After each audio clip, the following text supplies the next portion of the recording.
ছেলে সকালে ঘুম থেকে উঠে বলল, মাম্মাম লাঞ্চে কি করছো? আমি বললাম ডিম করব। ডিম? সেই একই রকমভাবে ডিম? আমি বললাম না রে না, দেখ আজকে তোকে আমি হোয়াইট ডিম করে খাবো। হোয়াইট ডিম মানে? আমি বললাম দাঁড়া না, খাওয়ার সময় বলবি কেমন হয়েছে। চলো দেখে নাও তোমরা আমার হোয়াইট ডিমের রেসিপিটা। সেই মতন কড়াইয়ে আমি হাফ কাপ মতন জল বসিয়ে দিয়েছি। জলটা একটু গরম হলে ওর মধ্যে আমি পেঁয়াজ, আদা, লঙ্কা, রসুন দিয়ে দিয়েছি। এখানে পেঁয়াজ দিয়েছি 2টো আর রসুন দিয়েছি 3টে, ঝালের জন্য লঙ্কাও 3টে দিয়েছি, আর আদা দিয়েছি 1 ইঞ্চি মতন, আর দিয়ে দিয়েছি হাফ চামচ মতন জিরে মানে গোটা জিরে, হাফ চামচ ধনে, দারচিনি, আর দিয়ে দিয়েছি লবঙ্গ 7-8টা মতন, আর 3টে এলাচ, আর দিয়েছি চারমগজ 1 চামচ। সবগুলো আমি সেদ্ধ করে নেব। প্রায় 7-8 মিনিট মতন জলে আমি বসিয়ে রাখবো। এটা মোটামুটি সেদ্ধ হলে আমি জল থেকে নামিয়ে নেব। জল থেকে মানে সরিয়ে নিয়ে জলটাকে আলাদা করে রাখবো, আর ওটাকে আমি মিক্সিতে একদম মিহি করে পেস্ট করে রাখবো। আর যে সেই সেদ্ধ করা জলটা কিন্তু ফেলবো না, ওটা রেখেই দেবো। আর এইদিকে দেখো কড়াইতে আমি তেল দিয়ে দিলাম।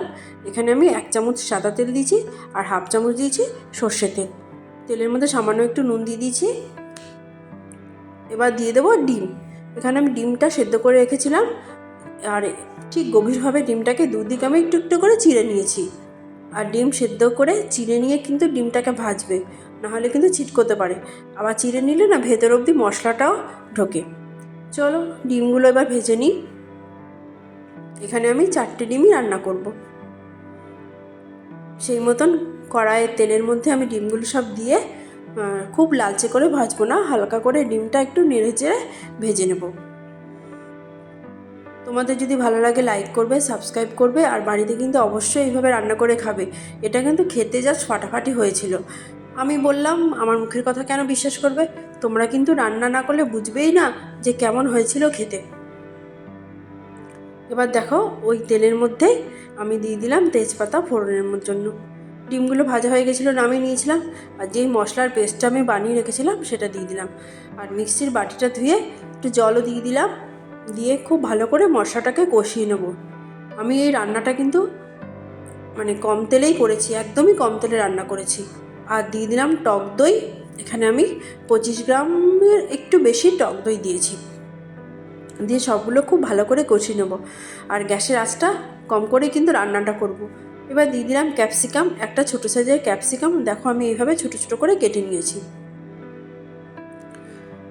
মশলার সাথে খুব ভালো করে ক্যাপসিকামটা মিশিয়ে নেবে। এবার খুব ভালো করে মশলাটা কষাতে হবে। মেন হলো এই রান্নার মশলাটা কষানো। এবার আমি এর মধ্যে অল্প একটু দিলাম, যেই আর কি আমি মশলাটা সেদ্ধ করার জলটা রেখেছিলাম সেই জলটা সামান্য একটু দিলাম। দিয়ে খুব ভালো করে নাড়িয়ে চাড়িয়ে কষিয়ে নেব। এবার দিয়ে দিলাম পরিমাণ মতো নুন দিয়েও মিশিয়ে নেব। এটা কিন্তু একেবারে অন্যরকম একটু রান্না, খেতে কিন্তু জাস্ট ফাটাফাটি লাগে। দেখো মশলাটা আমার কষানো হয়ে গেছে।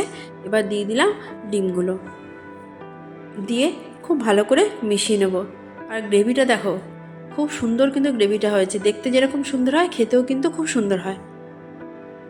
আর ক্যাপসিকামগুলো কিন্তু একেবারে গলিয়ে ফেলবে না, যেন মুখে পড়লে বোঝা যায় সেইভাবেই রান্নাটা করবে। এবার দেখো এর মধ্যে আমি চিনি দিয়ে দিলাম সামান্য, আর দিয়ে দিলাম ঘি, হাফ চামচ মতন ঘি দিয়েছি। দিয়ে খুব ভালো করে মিশিয়ে নেব। ছেলেকে দিয়েছি খেতে, ছেলে তো বললো মাম্মাম খুব ভালো হয়েছে রান্নাটা। আর আমার রান্নাটা কিন্তু একদমও কমপ্লিট হয়ে গেল।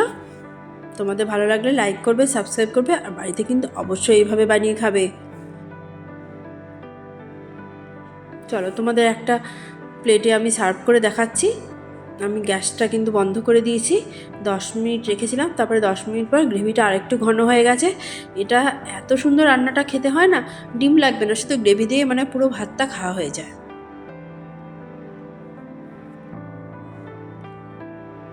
চলো প্লেটে আমি ডিমটা নিয়ে নিচ্ছি, এটা তোমাদের জন্য, তোমরা খেয়ে নিও। আর আবার বলছি ভালো লাগলে লাইক করবে, সাবস্ক্রাইব করবে, আর বাড়িতে অবশ্যই এইভাবে রান্না করে খাবে। বাই, টাটা, সবাই সুস্থ থাকবে।